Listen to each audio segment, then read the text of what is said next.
This podcast is brought to you by the Albany Public Library main branch and the generosity of listeners like you. What is a podcast? God, Daddy, these people talk as much as you do.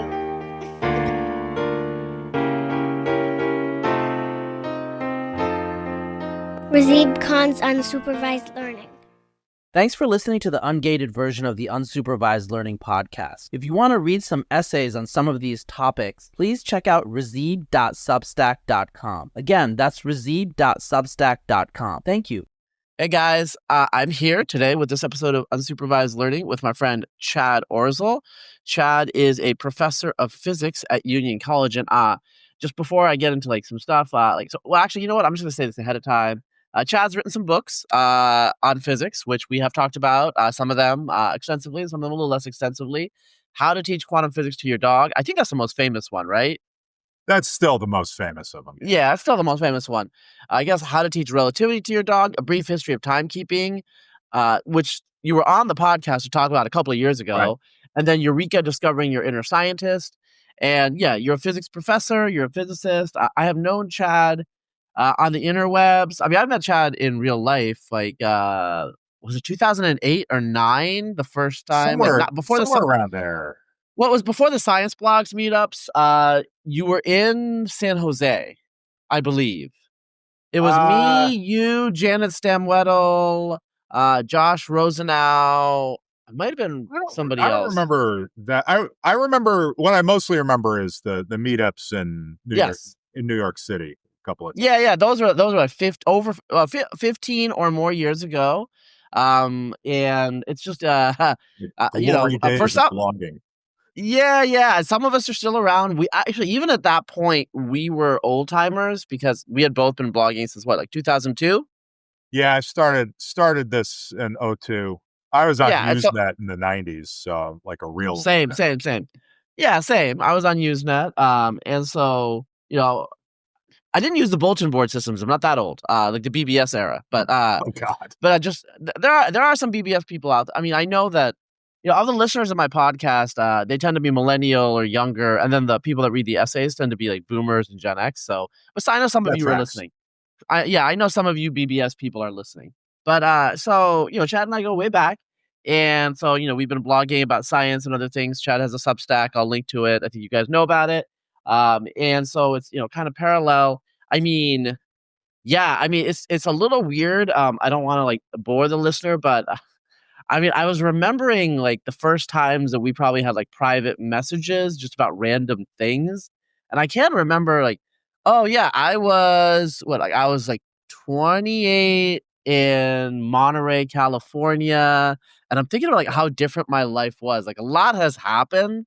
A lot has happened with you too. That was a long time ago for me. That was a long time ago for you. And, some people, we're not tight or anything like that, but we're friendly. And it's just kind of weird how some people kind of it's like your, it's like you're Neptune. You're pretty far away, but you're in the same planetary system. Same solar system, barely. Yeah. So the same solar, we're still kind of paralleling, orbiting around, even after all these decades, where it's so many people have come and gone, people have known, I guess known better, or and then it's just interesting how that works out when you get older. And some of the young people are shut the fuck up. What do you guys, you know what I'm saying? It's just talk about the physics. And so we're going to do that right now. I do want to ask you, this is not physics as physics, but in terms of science communication, which is a big deal for you and obviously for me. Right. Dr. Sabine Hossenfelder, I think Hossenfelder, whatever. Why can't you just have an American name? But anyway, so again, being old. So she's a German physicist, and I knew her from her work at the Perimeter Institute, I think, originally. Mm-hmm. I used to read some of her stuff. So Lee Smolin's The Trouble with Physics, that book from 2006. She had some commentary on it. I think they were colleagues at the time, And so, that's almost 20 years ago that I remember seeing her. And then she didn't quite take some time off. I remember she was trying to have kids. I think she had a couple of twins. Anyway, she's got twins who are about the age of my oldest. Yes, exactly. So, I mean, I used to read her. I think I saw her originally referenced on Cosmic Variance, Sean Carroll's old blog. Yep. And so she's been around. I woke up like about a year ago and I realized, oh crap, she's huge on YouTube. Like she is a huge YouTube science communicator. I mean, that's what most people would probably think she is insofar as like what they know her from now. I mean, the magnitude of Sabine on YouTube. How did that happen? Like, how did she make physics so sexy on YouTube? How does that happen? I don't really know. I mean, there's a big random element to all of these things. It's just so stochastic as to what catches on and what doesn't. As she does terrific work on YouTube, but it's really straightforward. It's the videos I see of hers are mostly her looking straight into a camera and talking about physics, but it's kind of refreshingly free of bullshit, I think. I mean, she goes straight at kind of hard problems without some of the dancing around it that you get from other people.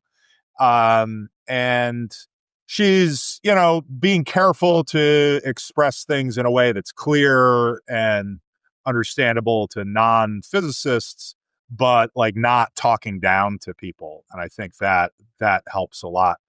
But I think that one of the biggest things is that she's extremely opinionated, right? She's out there saying, these things are bullshit. And this is, this thing that's getting a lot of hype is actually all a pile of crap. And we shouldn't be doing that.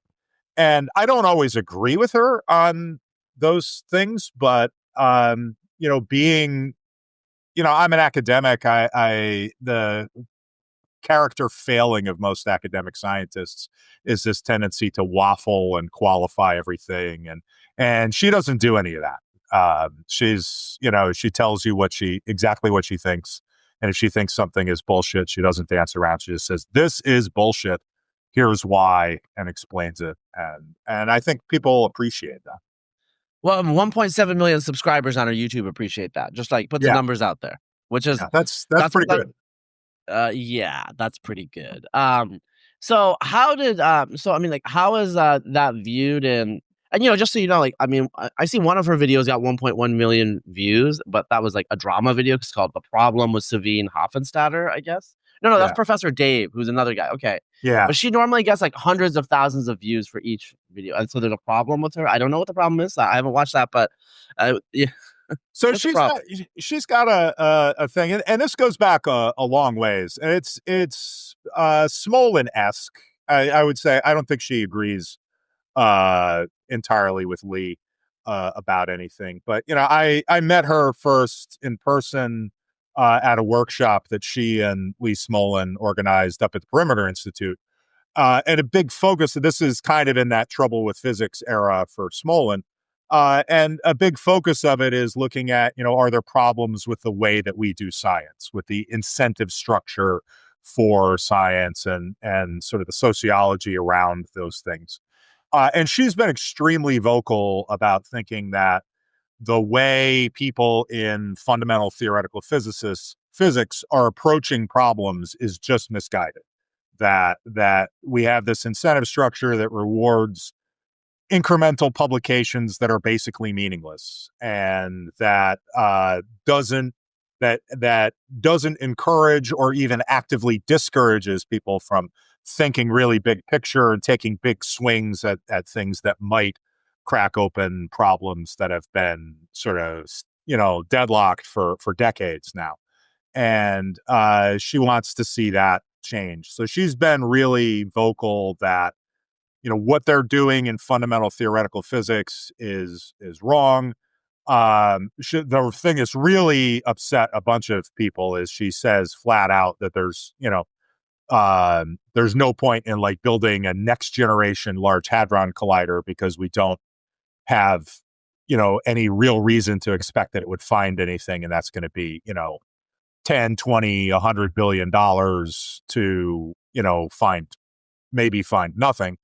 And that would be a giant waste of time and effort, which is not appreciated by particle physicists who are out there trying to pitch the idea of spending 10, 20, $100 billion on, the next generation particle collider, where they're saying, no, we're going to find something. We're going to find something definitely, any day now. And she's adamant that that's a misguided approach. I don't entirely agree with her on that, but it's, you can't say she's been unclear about her opinion on that. And that pisses a bunch of people off. Yeah, well, I mean, I do have to say here, it's Smolin's book was published, I think, in 2006. The Trouble with Physics. There was a Peter and, Wolf book at the same time. There was kind of a big string theory kerfuffle, right about. Yeah. Actually, can we? So part of the issue is, like, I want to talk to you about what's going on in physics. I don't know what's. I've talked about this. When a lot of us science nerds, when we're little, when we are of lack of not as mature, we read about, I don't know, in Omni or the old Scientific American. We would read about physics, you read about geology, you read about biology, and then you get older, and now it's like you show me like I don't know, skeletal structure of a squirrel. I'm like, what the hell? I'm a geneticist. Like, I don't. What am I supposed to do with this? Much more specialized now. I don't want to see a whole organism. I want to see genes. Yeah. I don't know that stuff. Like, I give me like a string of letters. So that's how anyone in science who's done science as an adult, who's like gone through the academic system, what I'm talking about. So it's like you've gone into this tunnel, and sometimes you're like, there's some other stuff out there. There's some other stuff out of the cave. But then it's just like, oh, but like I got to read all this literature, get familiar with, it's like, it was kind of better when you were 10 years old and you could read that story in Popular Mechanics or Omni and be like, whoa, cool stars, And I was like, oh, but now it's just like, yeah, but like there's so much like I got to read and like the math and, wow. Yeah. All of this. So, I mean, with physics is like, I, still am interested, but it's just, it's a little different in terms of, like, I just know there's so little of that, I know, but so it's been almost 20 years since Lee Smolin came out his book, which was basically, I think Sean Carroll says, hey, it's a great book about the problems with science, but it wasn't a really great book about, debunking or like tearing down string theory, which, was the sexy thing still then. And Ed Witten was, superstar Ed Witten, who's still around, I guess. But it's 2025 now. And like, let me just straight up ask you, like, what is going on with physics? Is there still trouble, or is it just all gone to YouTube? I don't know. Well, the good news is if you, followed that controversy closely in 2006 and whatever, not a whole lot has changed. I mean, it's that there's still sort of a deadlock on the same problem, which is fundamentally we have a really good theory of sort of ordinary particle physics, quarks and leptons and stuff up through the top quark. And we've got a really good theory of space and time and gravity in general relativity. And those things don't really play nice together. If you try to do the straightforward things that you would do to quantize electromagnetism, you try to take that and apply it to gravity, it just blows up. It fails completely and doesn't work. And so there's an inability to get those two theories to mesh. String theory is one of a collection of approaches that's trying to get that to work. And, depending on who you talk to, it has some notable successes. It also hasn't ever predicted anything that can be tested by experiment.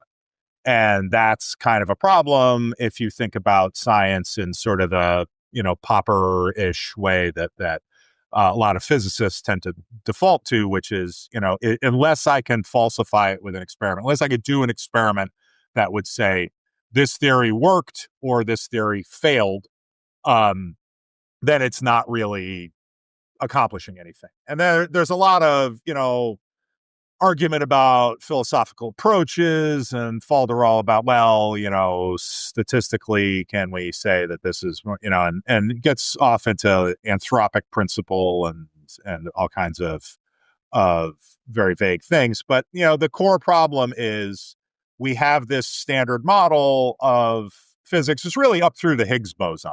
The Higgs boson was predicted in like the 60s, late 60s, early 70s, thereabouts. And, detected in like 2012. up through that, everything is great. Like, we understand everything. And any theory going beyond that in a sort of normal-ish way would predict the existence of lots of other particles. And nobody has found particles that aren't within the catalog of stuff we know about from the Standard Model. And that's a big problem for physics. And, that was a problem for years leading up to the Higgs boson. And it's been a problem since the discovery of the Higgs boson. Is that just like what we're living in is what people in 2010 were describing as the nightmare scenario. Like, the LHC found the Higgs and hasn't found anything else. And so there's kind of a lot of wheel spinning going on in fundamental particle physics. So that really hasn't. There's new stuff. There's ideas that are hot, and they come and go, and there's incremental progress and techniques for calculating things, and some of that is very cool in a kind of technical sense, but on a fundamental level, nothing really big has changed since back then. So if Lee Smolin wrote a book in 2025, could it still be the trouble with physics? Quite possibly. And I think some of what Sabine gets at is kind of the same sociological issues that Lee was talking about back in the day, which is there's some amount of sort of trend chasing, and like a new thing comes out, or there's every year or so there'll be an anomaly in one of these experiments where it looks like maybe they're seeing, if they do a lot of statistics, there's maybe a little bump in the data that might be a new particle. And, within 48 hours, there's 800 new papers on the archive attributing it to this particle or that particle, and trying to explain it. And then, 3 or 6 months later, there's a new data release, and that bump has gone away. The statistical significance vanishes, and all those papers just go in the dustbin of history. And, and that cycle, we've run through that cycle a dozen times recently. Well, I mean, so what do you say to, I guess so. You're a professor. You're a mentor. At Union College. So I'm sure you meet people who want to study physics. What do you tell them? And obviously, there's much more to physics than particle physics and this sort of stuff. This fundamental work. What is hot? Like, what is worth it? Yeah, the main thing I would say is, like, and to some extent, I should have prefaced everything, again, squishy academic. Like, I'm not in particle physics of any kind, fundamental theory or experiment, any of that. I'm a low energy experimentalist by training and inclination. So, like, I look at intact atoms. And there's a lot of what's exciting in physics is happening in areas other than the fundamental stuff. So there's a lot of stuff in condensed matter physics around, our techniques for making and studying exotic materials get better and better. And so there's a lot of work and development of trying to understand superconductivity better, which has enormous potential technological implications, even beyond like what it would do for theory and mathematical physics. And then the thing that's been really hot is quantum computing and quantum information.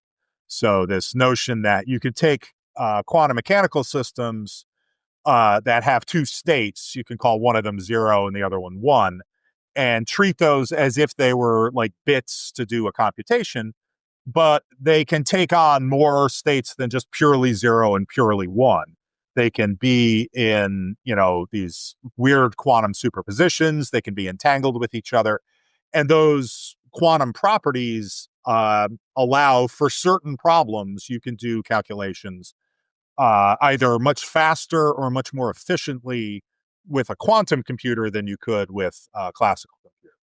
That's been a huge area of excitement for the last 10 years or so. And there was this real explosion a couple of years ago of quantum computing things. The technology that was developed was these superconducting junction qubits. That's the one that's really advanced. And you see these the publicity photos are all these beautiful, like, looks like a gold chandelier which the funny part is like that's all plumbing. Like that's just like the dangly gold bits that you see in the is all just the electrical and fluid interconnects that you need to get down to the actual qubits are on a chip that's maybe, a couple centimeters square, that are, cooled to 150 millikelvin or something, to make them superconduct. And then you do all the physics down there. And, when the thing is in operation, all of that beautiful, shiny plumbing is inside a giant dewar of liquid helium. And so you can't see it at all. It looks like a big gray can. But there's a whole bunch of technologies for doing quantum computing. There's trapped ions where you're trapping single atoms with one electron removed and using their states to do these zeros and ones. There's neutral atoms where you're trapping intact atoms and using internal states to do computation. Everybody's got some system for this, and people are working really hard on finding applications of that. Huge rush of VC cash a few years ago into that field, and like everybody who's anybody in that field has a startup company doing some kind of quantum computation stuff. Yeah, I mean it's interesting, in terms of like, I mean the trouble with physics was like the trouble with a very specific area of physics. I guess the type of physics that gets into the science magazines. But we live in an age of batteries, for example. Right. And like, there's a lot of physics involved in batteries. I mean, so it's like, physics is all around us. Like basically, there are kind of two orthogonal axes. One of which is, how cool does it seem, and the other is, how technologically important is it, and those two things are kind of inversely correlated. Right, like the cooler something is, the less likely it is to have any actual measurable impact on people's lives. And the stuff that's really going to change the world is regarded by every editor of a science publication as just incredibly boring. Which is things like new techniques for making high capacity batteries that you can charge relatively quickly. It's dirty, it's messy, it's, super complicated, and depends on fiddly details of, material purity and chemistry and all these weird reactions that happen. And, you just can't sell anybody on that being cool. But, if we make super good fast charging batteries, then that changes the world completely. Right. Energy, because you could just plunk a bunch of solar panels down in the desert, charge up massive batteries, and not have to have coal burning power plants anywhere. And like that would be amazing and world changing, but from a physics standpoint, it's super boring. Yeah, I mean, I guess one thing I do have to say about biological sciences right now, especially genetics in my field, is like, like genetic engineering and gene editing, it has the virtue of being, let's just say that it gets people's attention, but it also happens to be like the cutting edge of a lot of like applied bioscience, Yeah. And so there's a lot of money going into it, from the public markets and, private investors. And then also it's like, oh, like this mouse has a fin. Yeah. So. Yeah, quantum computing has been a real boon. I mean, I joke about the chandelier pictures of the electrical interconnects, but like making that stuff photogenic has been a huge boon to the field. Like whoever at IBM figured out that you could take a picture of the plumbing for the superconducting qubits and make it look cool is a genius. And that's the stuff that's sexy that gets all the attention. It tends to be particle physics and astronomy things, because with astronomy you get these beautiful images, right? It's pictures, and it's like, look, that's stars being formed. That's a black hole. That's and particle physics, they've got those traces with all the particles exploding out into the detector, and it looks super cool. You've got these detectors that are massive, you can stand somebody in front of, and everybody understands that this is an enormous undertaking. And a lot of low energy physics is, it's labs that are, it's a bunch of electrical boxes connected with cables, and then like the guts of it are like, they're in either like a metal can or like a box held together with duct tape and tinfoil. And it doesn't look sexy and cool, but that's where a lot of the really exciting stuff is happening. Yeah. It's I mean, I know exactly The first time my parents visited a lab I was working in, they were just boggled to see, like, this is the laser I've talked about that I spent all my time on. And it's like, there's like a cardboard shipping box on the table with, a hole cut in it and a microscope slide taped over the hole to be an exit window for the laser. And like seams of the box are covered with duct tape. And they're like, seriously? Like, this is what you do? Like, this is how this looks? I was like, yeah, well, we need to keep it protected from the air. So you got to do what you got to do. You got to do what you got to do. A lot of in the lab stuff is very expedient, right? I'm gonna slap this together with duct tape and tinfoil because I can do that in 20 minutes. If I want a nice box for it, I'm gonna be in the shop for 2 days. Well, it's not going to get it. I mean, the thing is, like, it's not like it's going to get into the scientific paper as like a beautiful figure or anything. Like, people don't, you know what I'm saying? It's just interesting sometimes. I mean, this is kind of like a meta science thing, or maybe it's like, it's kind of related to just like how science is really done. It's like, okay, you get it into a paper, and there are these figures and these schematics and these graphics. Yeah. But it's kind of interesting because like everybody knows almost in every field, like if you actually took a picture of how science is done, okay, aside from the fact that you're hunched over the computer, stressed out, if you look at the lab workplace environment, like the clutter, the random things, just you see like the cup of coffee, it's just the banal prosaicness of it all is just such a sharp contrast to like, okay, here's these 5 pages that get into the paper, and here's like the distribution and everything like that. It's I don't know what to say about it because we're doing my oldest is 17 now, and is going to be a senior in high school. So yesterday we were doing college tours and wandering around science buildings, like looking through the windows at chemistry labs, and they were struck by the like the weird little accoutrements that people, the like little dolls or action figures posed on top of things, and like stuff held together with tape, and like weird cartoons on the glass and things like that. And it's all much more human than that is frequently given credit for. Well, I mean, like in terms of human, like, we were going to talk about human stuff in terms of academia and the culture and the politics. And, I mean, in some ways, it's like, men of our generation, we've seen it all. The so-called hoax has come and gone, the trouble with science and science wars in the 1990s. And then, there was creationism, I guess, in like the 2000s.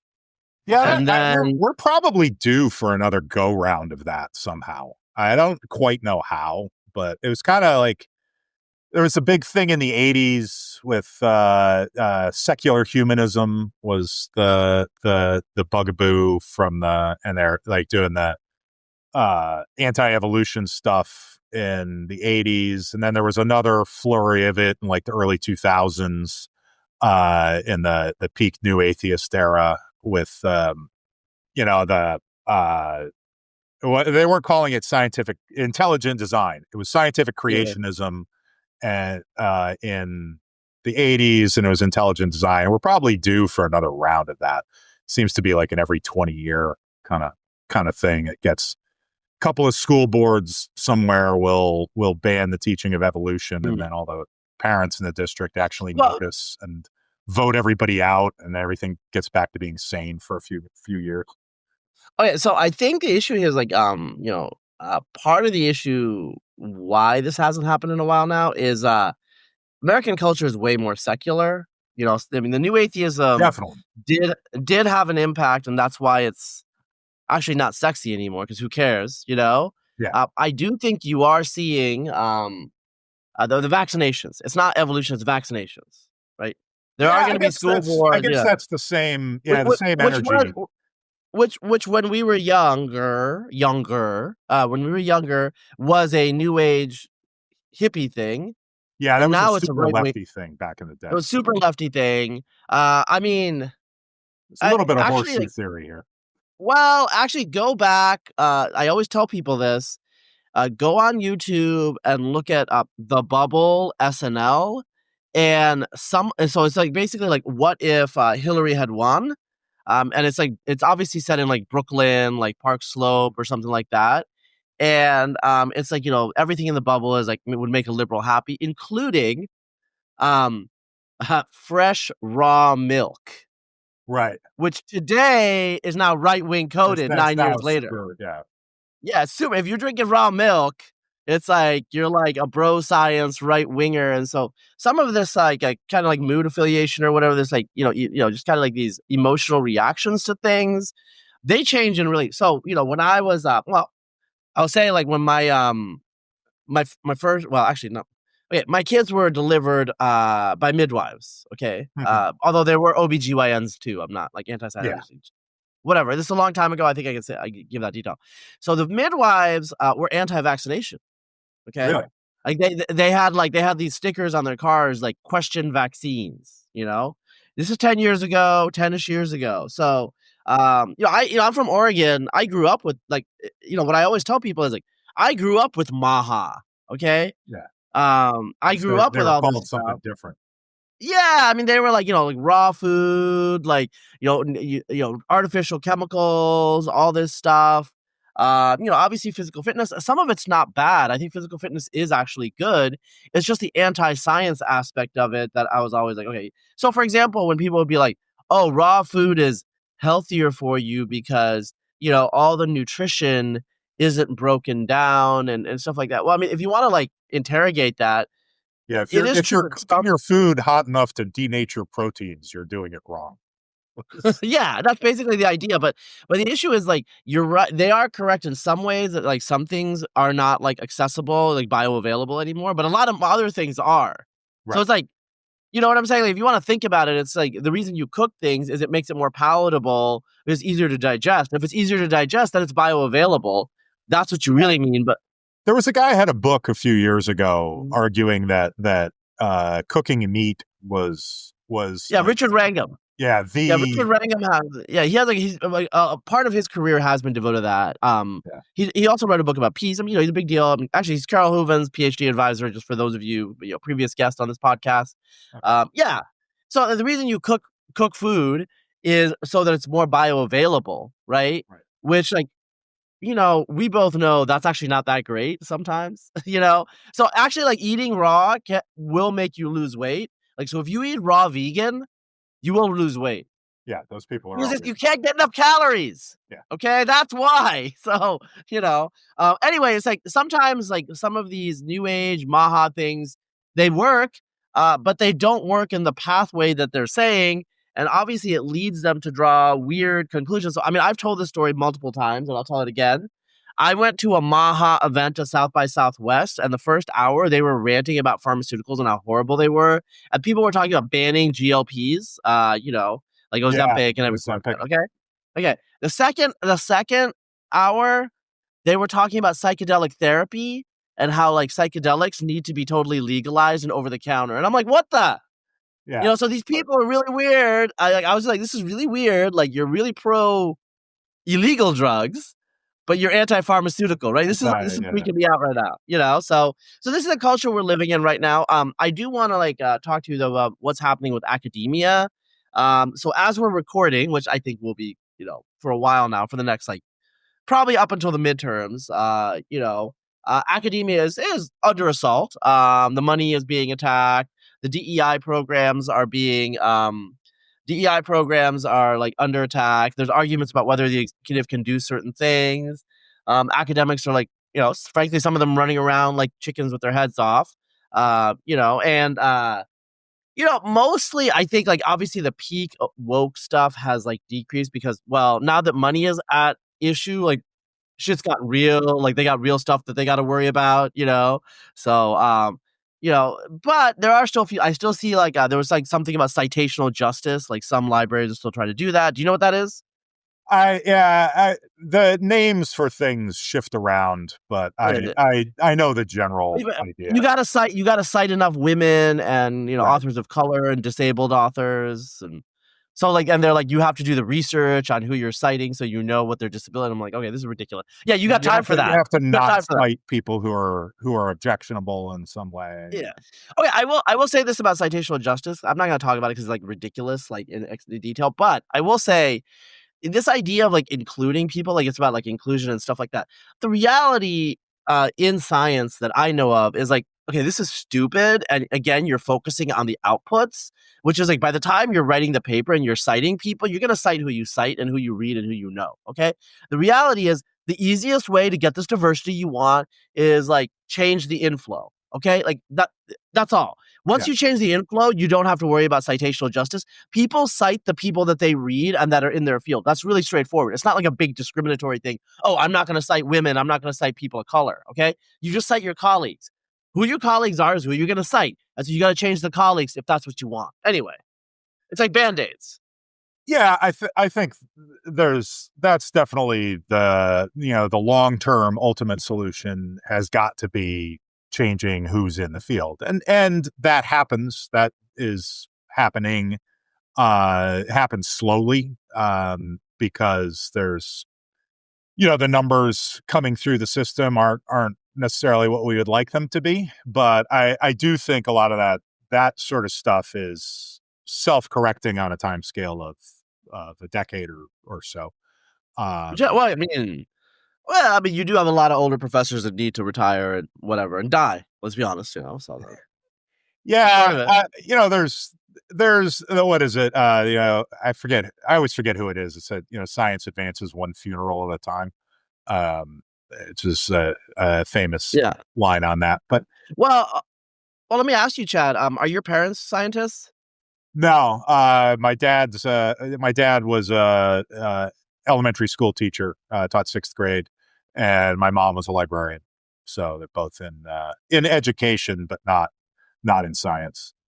So yeah. So I'm not sure if you've seen this research. You probably have.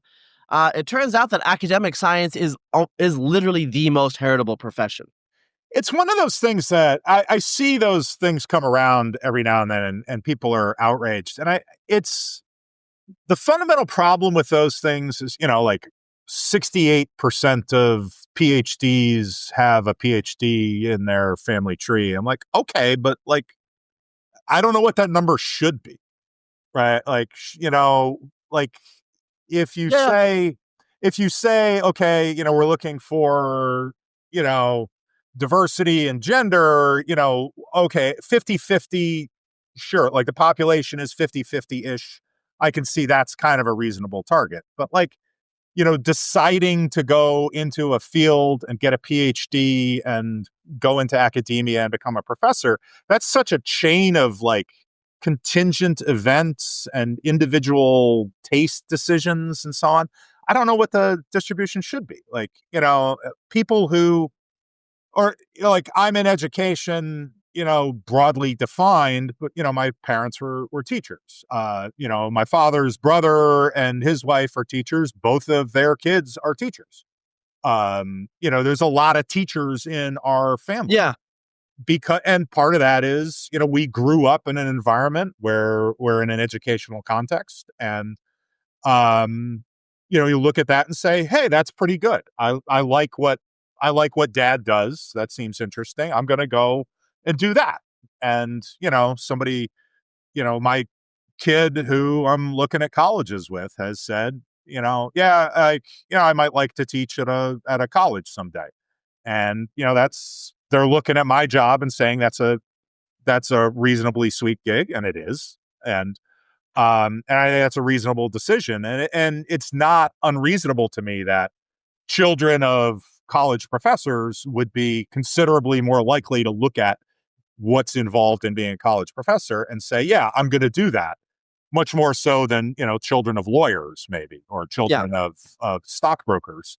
who might, look at what their parents do and say, yeah, and there's some, there's some genetics in there. There's some environment in there. There's a whole bunch of things, but I don't know why you would expect any particular number for what fraction of academics should have academics in their faculty tree, in their family tree. And, and in the absence of like a reasonable target number, I don't know what I'm supposed to do with that information. So, well, I mean, so I was talking to a friend of mine, whose parents were attorneys, and they were in, they're actually not in science anymore. And maybe we'll get into this. They're a Jewish person, and let's just say there was some stuff in 2020 that like freaked them out. And their mentor was basically like, you just got to suck it up because this is the world we live in. He's like, okay, fuck you. So he has a job in logistics. He makes a lot of money and life is good. But I actually, I'm not gonna say, I mean, it's 5 years, but I'm not gonna say who it is. But I will say that many people were like shocked that he left academia, this person, because a very talented person with very good publications coming out of a grad program that's really good from a really great mentor. And people were just like, he didn't tell people. He told me because he felt I was safe, I guess. But when I told people, they were like, what the fuck? And well, you're not Jewish, so you wouldn't know. But anyway, stuff happened. But he told me once that, when he first went to grad school, the people whose parents were academics, they knew a lot of stuff automatically that's like not in the guide, that's not explicitly laid out. So, I mean, part of it is just there's tacit knowledge that gets passed through families and through social networks. And yes, you will eventually catch up. But the problem is like those 1 to 2 years, you're going to take some false steps. So, for example, I don't know. I mean, like if you have to pick between, okay, here's the thing. People will argue about this. If you have to pick between getting perfect grades in graduate school or getting the publication earlier, get the publication earlier.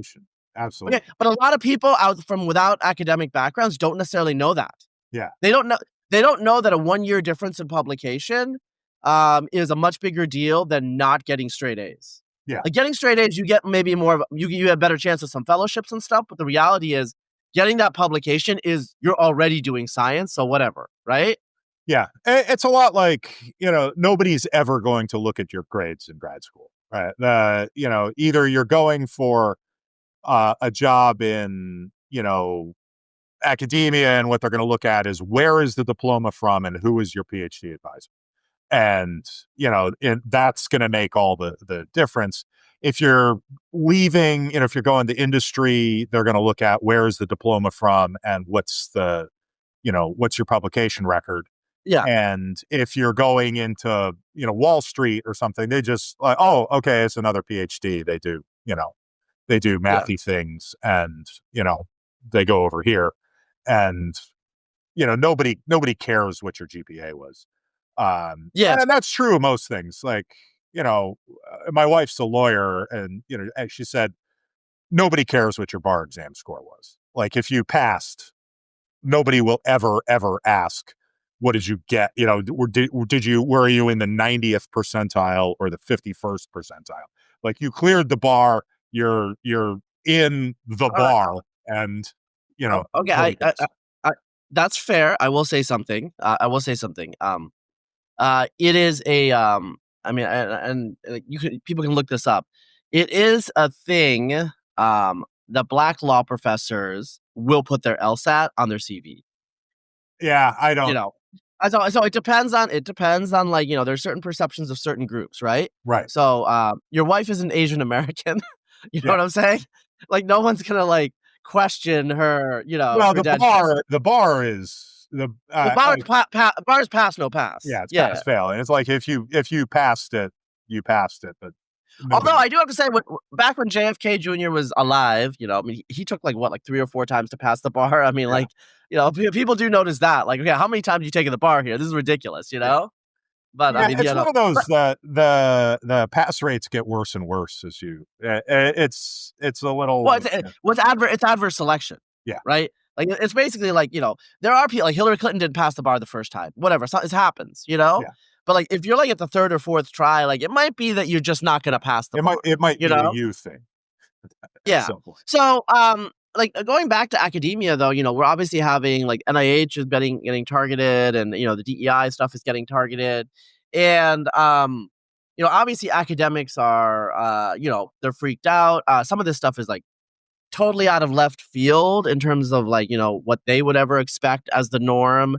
I mean, some of the attacks on attacks on like Ivy League colleges are very conscious. Ivy League colleges and Cal are very conscious because once you take out the big dogs, everybody else will fall into place. I think that's the theory, but I think like academics, a lot of them were like, what the hell, right? I'll be honest. I mean, I was not surprised. Like I knew like on the right that people like about 5 years ago were just like, okay. And what happened 5 years ago is, stuff like all the public health professors saying that it's actually okay to protest now after like, shutting down churches for the whole spring. Like there was a lot of anger on these like political turnarounds. And so, in all candor, like I started hearing things. They're like, okay, we got to do something about these people. That's basically what happened.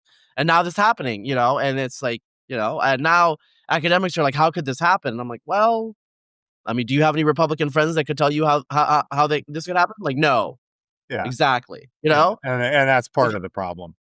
Yeah, I think, there's it's a tricky subject. And it's difficult to talk about in a lot of respects. I think, the consequences of the NSF NIH stuff is really, I mean, it's borderline apocalyptic for particularly for like young people's careers. Like if you're cutting off NSF NIH funding to people early career scientists, like they're gonna, that's gonna destroy them. And it's criminally short-sighted. I think, the going after specific institutions is also a lot of, I honestly think there's a good deal of personal animus in a lot of these. There's kind of, people who, Harvard in particular is a lightning rod because a lot of the people who, are going after it, like didn't get into Harvard and they're harboring a grudge from 40 years ago over not getting into Harvard or being sneered at by people who did go to Harvard. And, there's a lot of kind of, or they went to, Duke or Penn or things like that. And they get sort of looked down on by the real elite Ivies. And so they go after them, especially. Well, okay. The jokes are always funny here, like as like a non-elite person is like, like there's HPY, like Harvard, Princeton, Yale. Yep. And like the Harvard people are always like, what's up with this P and the Y? I mean, like, why are there three letters there? Oh, you think it's the three of us? It's not. Yeah. It's not. There's no three here. But anyway, go on. Yeah. So I think there's an element of personal animus in a lot of those going. They're going especially hard after Harvard because they have a grudge against Harvard, and that's a hard thing. There's things like Columbia is really in the crosshairs because they had that hearing that was just disastrously bad. And I realize like they were serving up they were hitting that president with those presidents who appeared, they were hitting him with gotcha questions, but like they're the most obvious gotcha questions and like going in there without an answer is like, that is an Mm-hmm. tender your resignation level of Yeah. So Chad, I've been out of academia. Like I left the whole academic world in 2016. I mean, I still go to some conferences and stuff like that. But and so this was like as the woke stuff was increasing. One thing that I will say is okay, look, there was a certain environment on campuses. We all know that. And certain views were privileged and certain views were not privileged. Okay. Mm-hmm. And like the whole free speech stuff, like there was a period where, liberal people, maybe I shouldn't use the word liberal. Let me just use the word woke. Okay. Because not all liberal people believe this, but they would use like free speech and they would use quotes, like air quotes. Okay. Air quotes. Okay. So like, yeah. And so like, okay. Like when like these, professor or these presidents of Ivy League colleges were talking about free speech, like, okay, like, I'm sorry, I just laughed. I'm like, who the fuck you think you're trying to fool? You don't believe in this shit, So it's just like, whatever, you're saying it, like, I don't really care. Like, I know you don't believe in it, Yeah, I always got a kick out of the people who would get mad at fire. That group, like, Yeah, they're not mad now. They're not mad now. yeah, and there's like a level of people on Blue Sky being shocked that fire is actually turns out to be a genuinely relatively principled organization that is going to bat for free speech, actually as an ideal, not as rhetorical cover for partisan activity. Yeah, the scare quotes around free speech always irked me, but it's like, what can you do? There's like people's rhetorical flourishes are their own.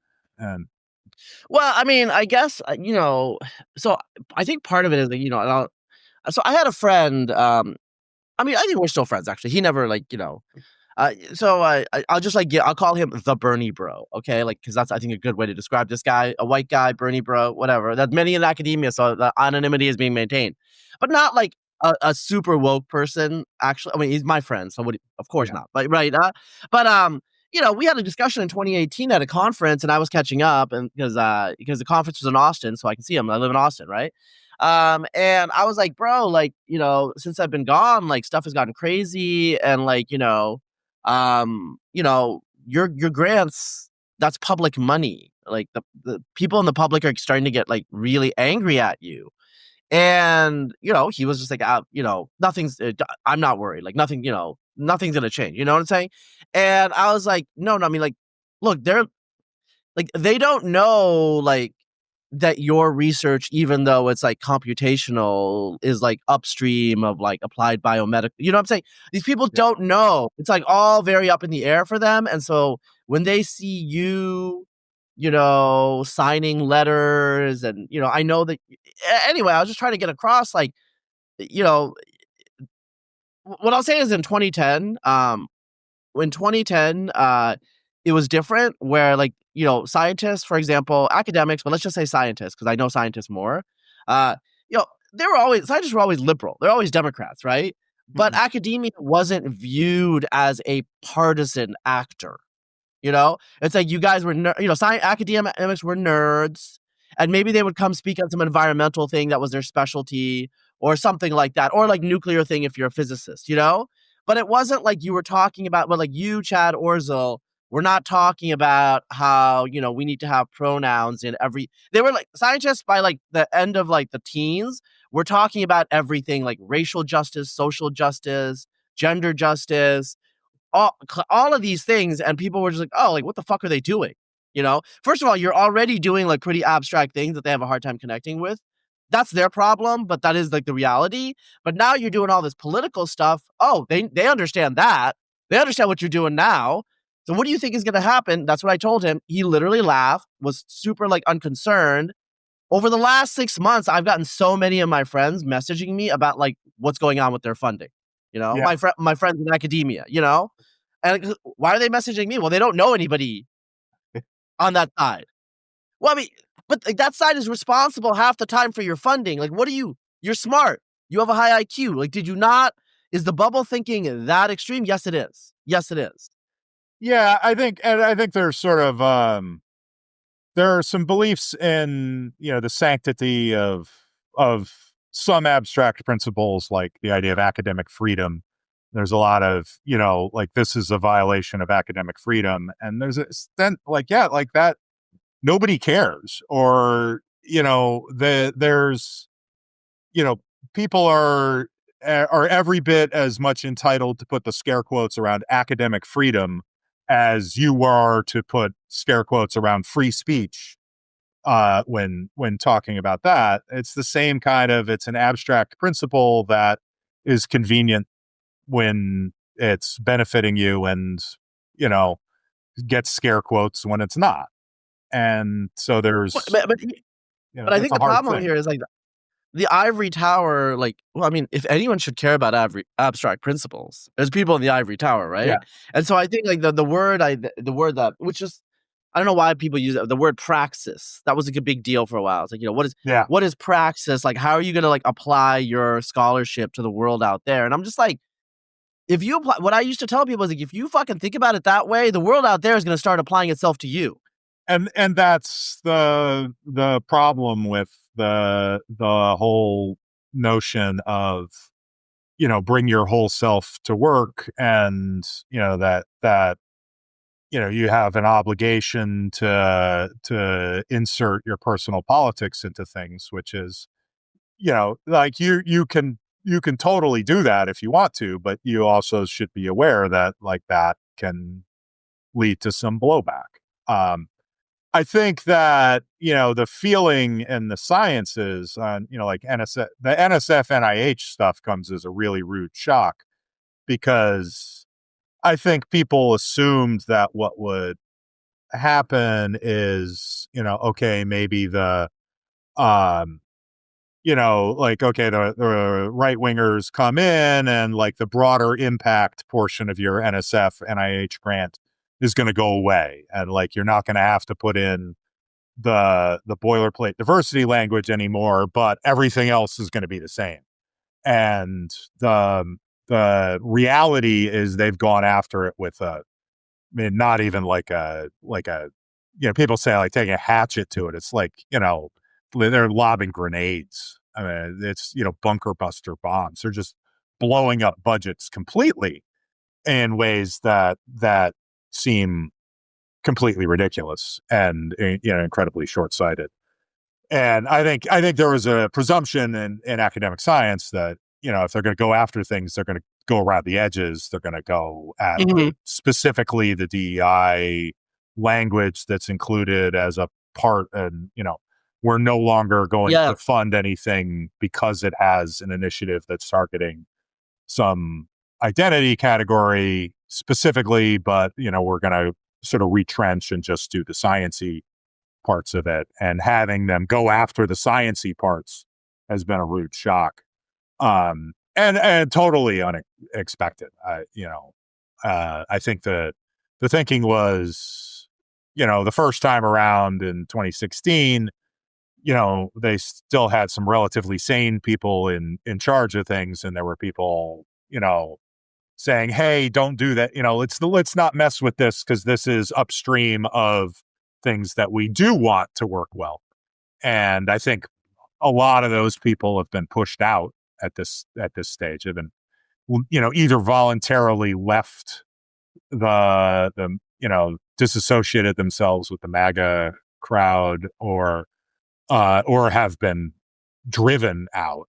And then what you're left with is a lot of people who don't understand what that funding is. They don't understand how important it is. They don't understand, how, it's people who to some extent are coming out of the business world, and they don't see that, there's this chain of, you have to have the curiosity driven fundamental, Kettle and Carrico, playing around with mRNA, and then that leads to things that leads to, saving trillions of dollars of productivity by developing vaccines for things that would have killed, millions upon millions of people. And they don't see that whole chain. They just see, wait a minute, we're putting a bunch of money into these people who annoy me. Let's just not fund them anymore. Yeah. I mean, I will just like put into the record, but I think people know this, but I mean, I'm very unhappy about a lot of these cuts.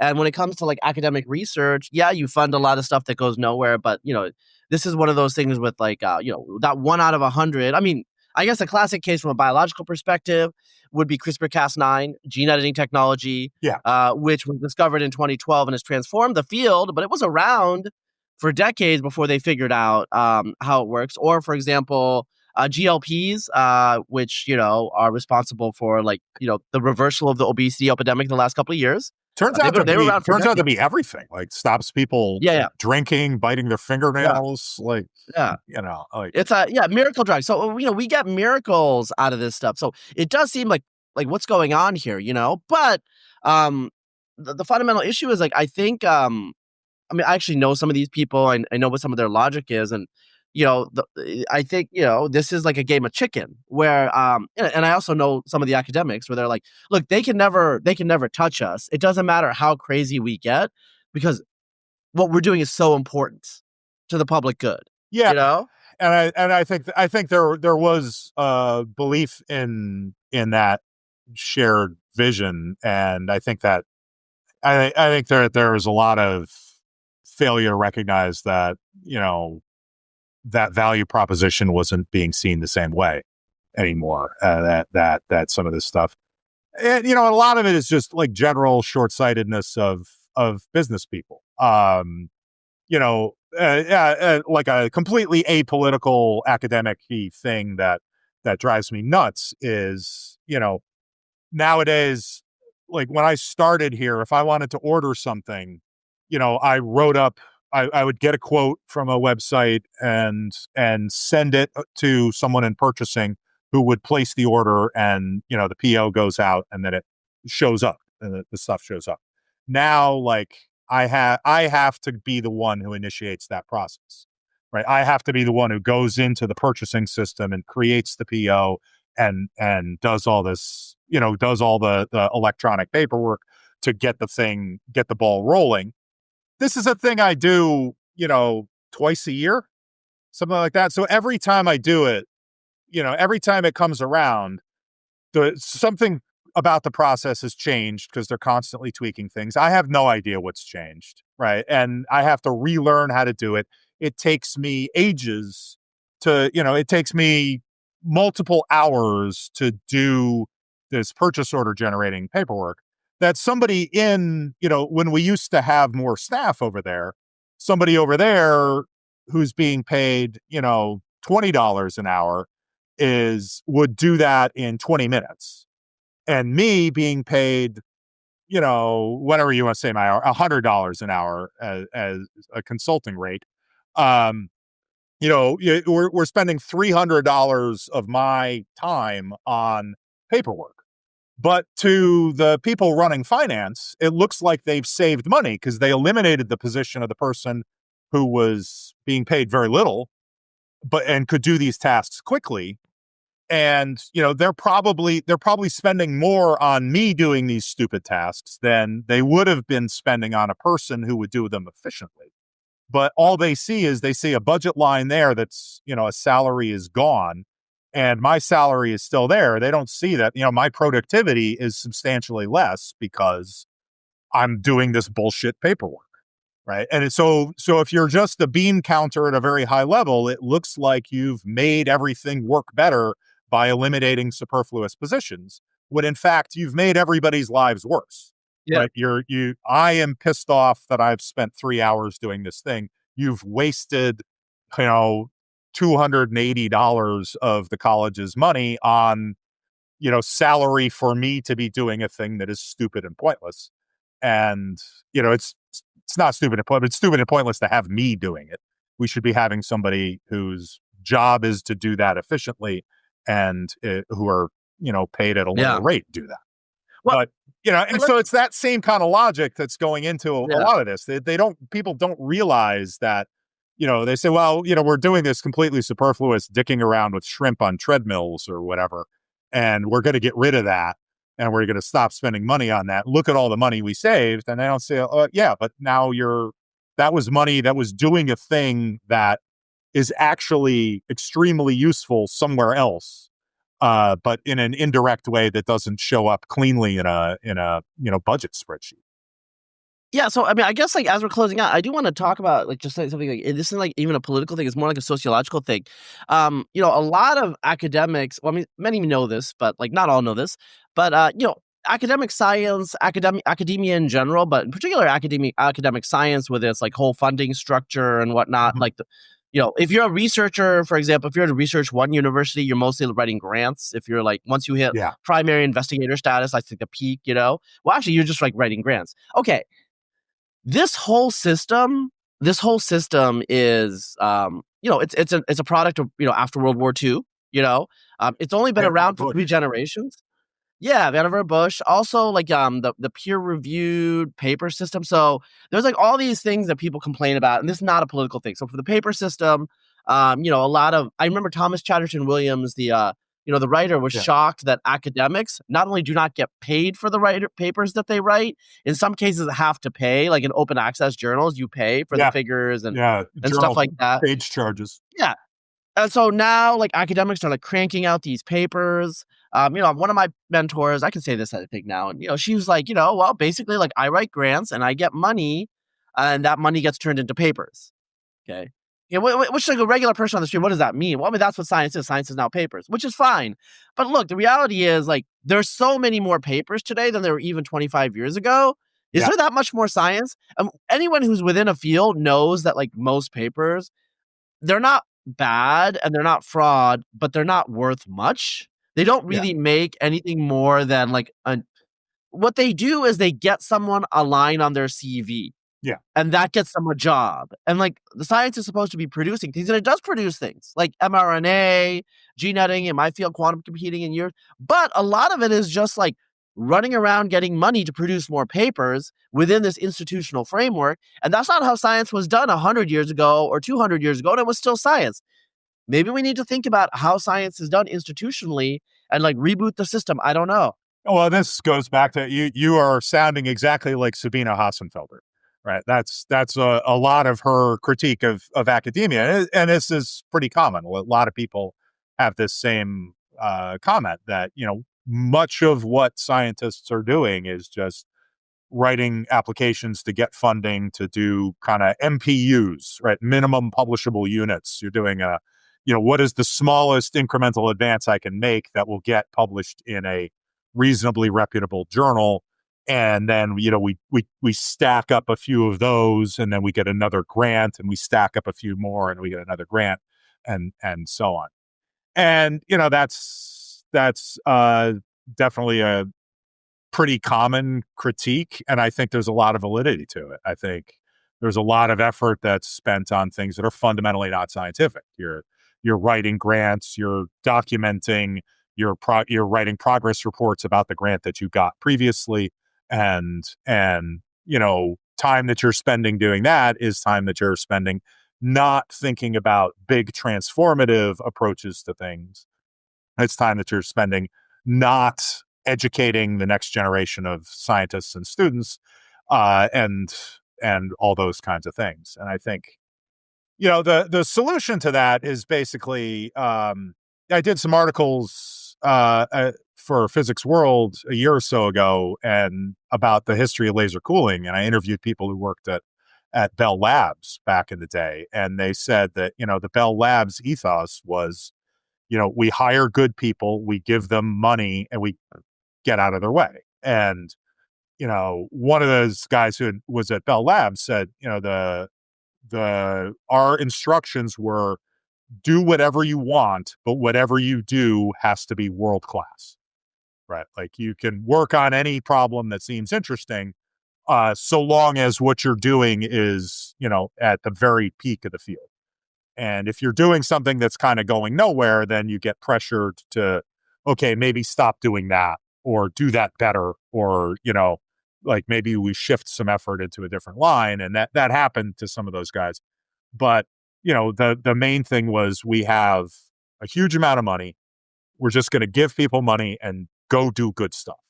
And a lot of the laser cooling stuff came out of Bell Labs. A lot of it also came out of NIST. There was a woman named Catherine Gebbe, she was the director of the physics lab at NIST when I was there, and she ran GILA before that. And, she had the same, like, we hire good people and we get out of their way. And, like, that's the model you kind of need to go back to, and just, not being hung up on this false notion of efficiency, where we're only paying for things that produce, incremental improvement, incremental publications that don't really add up to anything. Yeah. I mean, so you've been, so as we're closing out, you've been, in this game for, some decades now. We won't say how many decades, and you got some decades ahead, so I think one thing, over the last maybe like 10 years, I would say, in academia that I've noticed, a little bit more than 10. One of the things that I have noticed is, like, a cultural shift where grad students, younger academics and grad students in particular, performatively complaining about how horrible their life is. And I'm just like, I was always, I get it. I was in grad school and there's stressful things, but come on, like, you're not like a day laborer, you know, it's just like, come on. I mean, like, you have health, okay, this is not always true. I have to be fair, but most of the time you have health insurance. Like, the best health insurance I ever had in my whole life, was when I was a graduate student at University of California, Davis, because I was an employee, because I was a teaching assistant or a research assistant of the University of California, which is a state. So I was a state employee. So I had the gold plate state healthcare as a graduate student. Okay. Yeah. And like, I have good jobs, I have like health insurance at my job, but they're still not as good as what I got when I was a state of California employee. So there was like all these great things. Yes, like the pay is low, but you're hanging out with other people who have low pay. It's not like you're hanging out with iBankers and you have to go to a nice restaurant.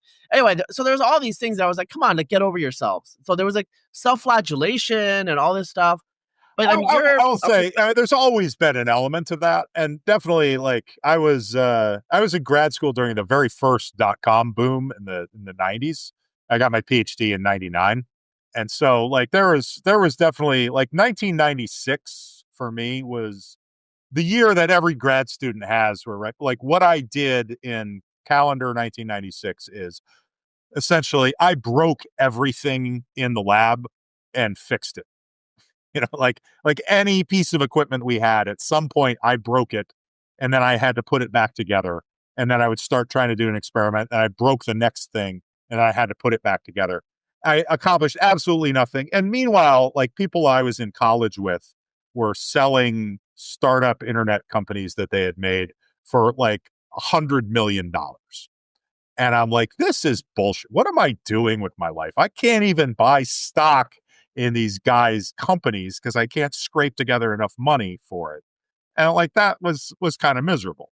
But so there's always been that element of jealousy, and I remember, there were people who complained really bitterly about that stuff back in the day.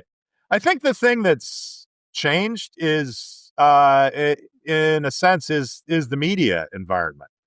And I've said this about physics and science communication too, but I think it affects a lot of this academic stuff, which is, if you wanted to bitch about being poor and miserable and overworked in grad school in the 90s, you had to do it in a bar, right? You had to, like, go out to a dive near campus and get some $4 pitchers and sit around with people and complain about it in person. And nobody ever heard it from more than, the number of people you could fit around a table, right? And now we've got, we got blogs first, and then we've got, Twitter and Instagram and TikTok and Blue Sky. Just like endless forums that are, extremely low barrier to entry, where anybody who's aggrieved about anything can go and share their grievance with the entire world. And you're not talking about, you're venting. Essentially what you're doing is you're venting, right? And this is an activity that was traditionally done in small groups, relatively private, and nobody else heard about it. And the next day, everybody's back in the lab and everybody's fine. And now it's, accessible to anybody with an internet connection. And, thousands of people will see this and show up in the replies going, yeah, like, stick it to them. Like, yeah, you're absolutely mistreated and you should be, you should refuse to go to work tomorrow and you should demand better. And like, everything spirals in a way that, like, yeah, it sucks. It sucks for a very limited period of time. It gets better. Like, the funniest story I will tell you, it's not funny. It's just like, just a commentary. I think it was like in 2019 or 2018, a friend of mine, a very prominent, like a I would say mid-career, but like, accelerating. And like, he got like a great paper and a great grant and all this stuff. And then he said something to me. He was like, he told me, oh yeah, blah, blah, I got that. And I was like, oh, cool. Are you going to tweet it out? I was like, no. I got some blowback the last time I tweeted out like a really good thing that happened because people were like, that's really problematic because, there's other people in more marginalized position. I don't know but basically it's like, if a good thing happens to you, do not tweet it out because it makes other people feel bad. But what happens is then so it's like what was happening clearly, I think, is people were not saying the good things that were happening to them because they were like, oh, well, that's mean to all the people that are struggling. And then all you hear about is the struggles. Yeah. And that's not the full story, obviously. It's an adverse selection here. Yeah, there's a real vicious cycle to that where, you go and post like, hey, I got a grant, and like, well, what about all the people who didn't get it? Right? Well, sorry, I can't do anything. No, don't do that. Don't say that. Don't say that, Chad. Yeah, I write for my college alumni association, do the class notes, and I send out these emails to everybody in the class asking for submissions, and a couple of people I saw on social media saying that their kids had been accepted early decision. And I used that as a hook. I sent out an email saying like, hey, if anybody else is in this, please, tell me about that so that, 2 months from now when I need information, I don't have to you don't have to remember it then. And those emails get screened, and that one got stopped. And they said, hey, could you just rephrase that? Because, some people's kids have gotten in early decision and they're really excited about it. But there's other people whose kids didn't get in early decision and they're probably unhappy and don't want to be reminded about that. So, just if you could rephrase it in a way that's like more positive for everybody. I'm like, really? Like, is that? Like, I mean, have we gotten that far where it's like early decision is triggering? It's like nobody can come hear on. Good news for somebody else, but that happens a lot, and it's kind of a point of modern culture. And I guess my hope is that like these things have been around like what, so maybe 15 years of like the microblogging, like Twitter and that stuff, and so.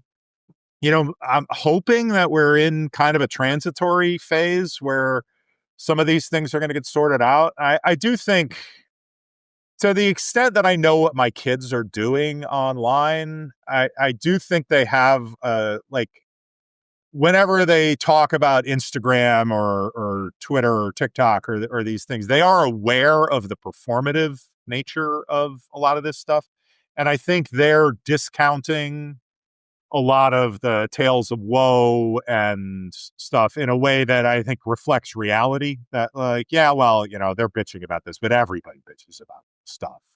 Or like the Instagram, they're not taking it as reflecting reality. They're aware of how curated that stuff is. And so they're a little more realistic about it than people of the pre-social media generation who look at this and go like, oh my God, look at this stuff that they're doing. And so maybe it'll sort itself out as we become more accustomed to the technology. Yeah, I mean, part of it is just like, like how seriously should you take the performance? Because everybody knows, we all know that there's this performance that people are doing online, but you can't always call people out. I mean, like for example, like a concrete example would be like, there was a super lefty biology professor who would like try to get involved in cancellations on me and stuff. And I didn't know this person too well. And one of my friends was like, oh, by the way, this guy is known to be like a massive asshole to everybody who works in his lab, like a tyrant. Like people burn out, they drop out of academia. Like this is like, he is actually like legit, like a horrible human being. And I was like, oh, okay. And then I looked at his feed and it was like, I support you, woman of color, as a white male, I take this burden. And I was just like, wait a second. So everybody who's in his field of molecular biomedicine knows that this guy is a jackass, like a horrible human being, like literally horrible. And I was like, yeah. Or my friend was like, yeah, everyone knows. His name is Mark. It's a generic name, so I can say it, right? And I was like, okay, that's weird. And I noticed like everyone was like, there were people liking him and retweeting him. And I'm like, wait, so those people, they know that he's a horrible person. He's a bad guy. And like my friend was like, yeah, they know, but like, it's different online. I'm like, yeah, it's different. But it's like, a generation who grew up online, they know that everyone knows. And like, they don't really like, you know what I'm saying? Like, everyone knows that everyone knows. And it's kind of like, okay, we're not going to do the performance anymore as much, or we don't care, Like, we don't take it seriously. Like, for me, I was like, oh, why would you like quote tweet someone positively when you know Yeah. that they're horrible as a human being? I was like surprised, but like, I guess if I was like 20 years younger, I'd be like, yeah, it's just Yeah, that's everyone just fucking does that shit. how it works. It's fake. It's all fake. It's all fake. Yeah, I mean the last thing I would say about that is I've said before when some of this performative, the performative nature of social media, it's trying to remind like you're performative in real life too, and sort of the dopey illustration of this I use is when we just had between the two kids, right? So my oldest was born in 2008. And the younger in 2011. In between those, our department admin assistant was like, "You guys should have another kid. You guys should have another kid." Like, she had two kids separated by like 18 months, and I would say, "Oh yeah, we're thinking about it. Oh, we're thinking about it," and just kind of blow her off, and then. Right up until the day that I, printed out the ultrasound and taped it to the door. And then she was like, "You son of a bitch. Why didn't you tell me that you like, cause it's not, we're not telling anybody until I mean, it's at kind the of a private ultrasound person. on Yeah. the door Yeah. stage. Like there's a lot that can go wrong before that. Like we got to this point where, okay, now we're telling everybody. And like, yeah, I've been walking around for 4 months knowing that, yeah, we got another kid due next November, but I'm not telling you that. And, it's the same thing. That's not really any different than a lot of the curation that's going on online. Like, people are, presenting a positive front when, there's things are going badly at home or vice versa. People are like, "I am so oppressed." And I was like, "Are you really?" Like, you seem to be doing pretty well in a lot of respects. And, Yeah. I mean, just gotta count. the last thing I'll say is like, I will like come out of the closet. Like, I'm really oppressed in real life, Yeah. and like this whole, like, like I'm doing well and I'm happy. It's just like a fake, Yeah, fake I've facade. noticed that you're the people online can't see it, but he's actually recording this under a bridge. All right, Chad. I know you got to go to the gym. You got stuff going on. Yep. It was great talking to you, catching up as usual. If you ever come through Austin, like call me, look me up. I don't know if I'm gonna, I grew up. My dad got his PhD at SUNY Albany, right? Yeah, you told me that. So Yeah. So I know. I mean, so because you're in Schenectady, right. Yeah. So, The funniest thing, I don't know why this is hard, but the funniest thing is getting my European friends to say Schenectady. They can't do it. yeah, it's a weird, and it's comes from an Iroquois word. Yeah. The Native American words, Europeans are just like, that's a hard word. I'm like, wait, how can you not say Massapequa? It's just easy. Massapequa. Yeah. Schenectady. These words, like, they just can't handle it, like the Atlantic screws them up. The fun part is the spelling of Schenectady scans to the Mickey Mouse Club theme. It's SCHENECTADY. Oh, okay. But you have to be of a certain song. age to know what that song is. Yeah. Doing the sing-song thing. But All right. Well, so enjoy the rest of the summer. I know that you're going to get a lot of snow in the winter. So, winter is coming always, winter up is there. coming. So Ned Stark's winter is coming. Oh, by the way, do you have any other books that you're working on right now? Not at the moment, though, ideas kicking around. So, all right. Well, next time we'll have you on, in a couple of years, I'm sure you'll have something out there that you're hawking and yeah, or like exciting happens in physics, Yeah. All right. Later, Scott. Later, Scott.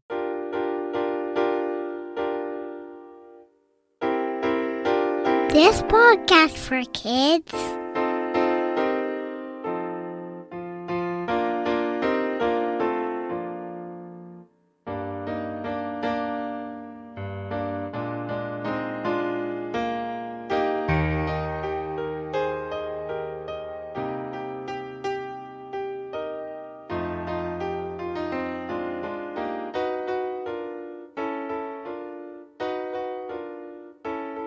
This is my favorite